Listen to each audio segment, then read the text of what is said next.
Kalau dulu setiap waktu azan dikumandangkan, umat Islam buru-buru pergi ke masjid melaksanakan sholat, sehingga kemakmuran dirasakan. Sekarang jauh berbeda. Setiap panggilan azan dikumandangkan, umat Islam zaman sekarang biasa saja, enteng saja. Bahkan ada yang mengatakan, waktu salat masih panjang, nanti ajalah kita salatnya. Assalamualaikum warahmatullahi wabarakatuh. Waalaikumsalam warahmatullahi. Alhamdulillah, alhamdulillah yajzi kulla imri'in bima amila. Faman amila salihan falahu jazaa'ul husna, wa man amila sayyi'an falahu su'ul uqba. Asyhadu an la ilaha illallah wa asyhadu anna Muhammadar Rasulullah.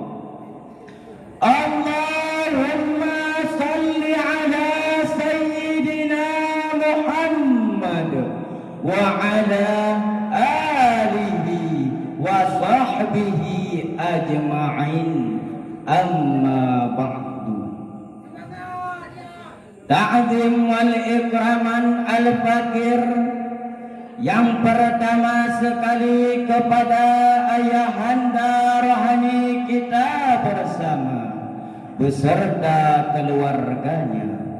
Seterusnya kepada Rais Am beserta keluarganya, mencakup kepada seluruh dewan guru yang masih bernaung di bawah Panji Dayah Madinatul Dunia Nursalam yang sangat kita cintai ini.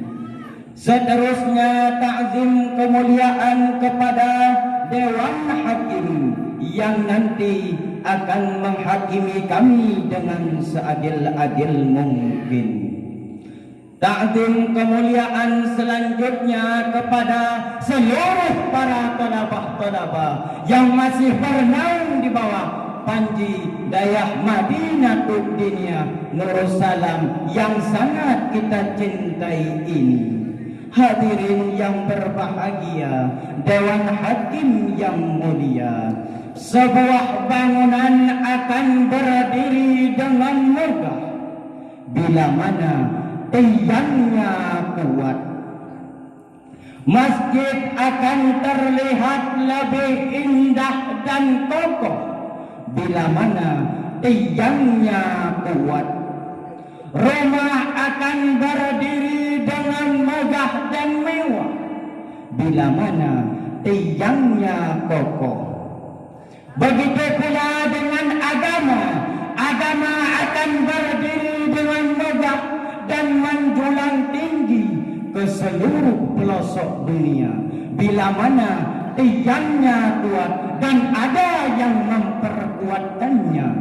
Lantas tiang apa yang dibutuhkan untuk membangun agama ini?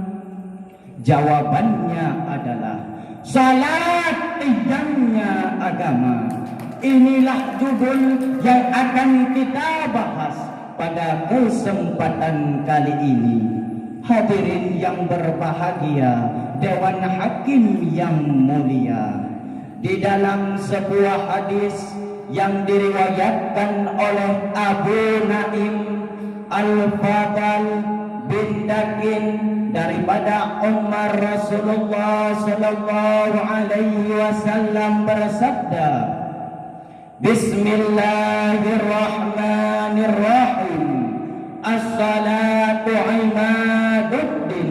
Salat tiangnya agama. Faman aqamaha faqad aqamaddin. Maka barang siapa yang mendirikan salat, maka dia telah mendirikan agama. wa man tarakaha faqad hadamaddin, dan barang siapa yang meninggalkan salat, maka dia telah meruntuhkan agama. Salat adalah rukun Islam yang kedua setelah mengucap 2 kalimat syahadat. Sehingga proses penerimaan wahyu salat pun Rasulullah harus menembus langit yang ketujuh. Mengapa Rasulullah harus menembus langit yang ketujuh? Karena besarnya kedudukan salat. Kita disuruh melaksanakan salat saja, enggan melaksanakannya. Masya Allah. Padahal kita adalah umat pilihan, umat yang dipilih oleh Allah untuk menciarkan agama Islam, agama yang mulia di sisinya. Oleh karena itu hadirin, dalam membangun agama Allah ini, kita perlu memperkokohkan tiangnya, yaitu salat. Karena dengan salat dapat mencegah kita daripada perbuatan keji dan perbuatan mungkar.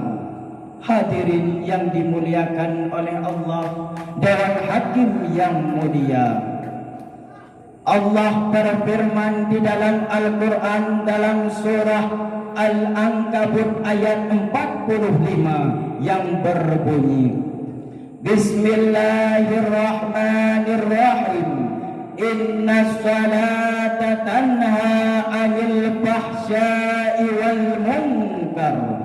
Sesungguhnya salat itu dapat mencegah daripada perbuatan keji dan perbuatan mungkar.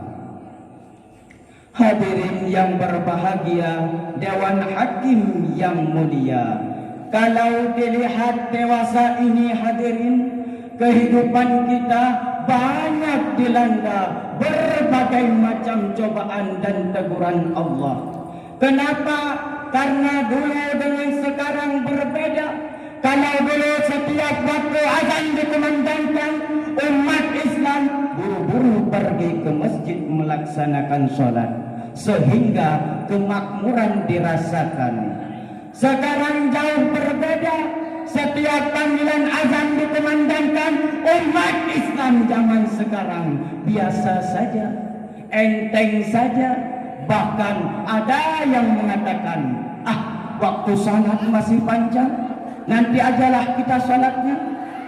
Sehingga waktu salat pun berlalu, salat pun tak sempat, penyesalan pun tak ada. Esok harinya terulang lagi hal serupa, masih biasa-biasa saja. Na'udzubillah, summa na'udzubillah. Kalau ada yang menghina agama, marahnya bukan main. Akan tetapi kalau disuruh salat, jangankan yang sunnah, yang wajib dia tinggalkan. Orang-orang seperti itulah yang menghancurkan agama Islam. Oleh karena itu hadirin, yang menghancurkan agama Islam bukan hanya orang-orang kafir saja, akan tetapi orang Islam yang tidak melakukan salat, ia termasuk dalam golongan-golongan orang yang menghancurkan tiang agama. Masya Allah. Hadirin yang berbahagia, Dewan Hakim yang mulia, dari syarahan tersebut dapatlah kita petik kesimpulannya. Yang pertama, untuk membangun sebuah bangunan, maka tiangnya harus kuat. Untuk memperkuat agama, maka salat jangan kita tinggalkan, karena salat merupakan tiangnya agama. Kesimpulan yang kedua adalah salat merupakan tolak ukur perbedaan antara kita orang-orang mukmin dengan kafir. Oleh karena itu, untuk menghindari sifat-sifat tersebut, maka salatlah agar kita terhindar dari sifat-sifat tersebut. Kesimpulan yang ketiga adalah janganlah kita tinggalkan salat agar kita terhindar daripada azab Allah dan dekat dengan rahmat dan kasih sayang Allah Subhanahu wa taala. Maka dari itulah hadirin, marilah sama-sama kita dirikan tiang agama, yaitu dengan cara menjaga salat kita, dengan cara salat tepat pada waktunya agar kita terhindar dari sifat-sifat tersebut. Mungkin hanya inilah yang dapat Al-Fakir sampaikan. Kurang dan lebih dan kurang Al-Fakir minta maaf. Al-Fakir akhiri dengan sidih kakengan tempat lung singgah. Kena udaya ilmelun mita sembahyang limang be'leta kubah rida Allah jinata mita. Al-Fakir akhiri dengan Assalamualaikum warahmatullahi wabarakatuh. Waalaikumsalam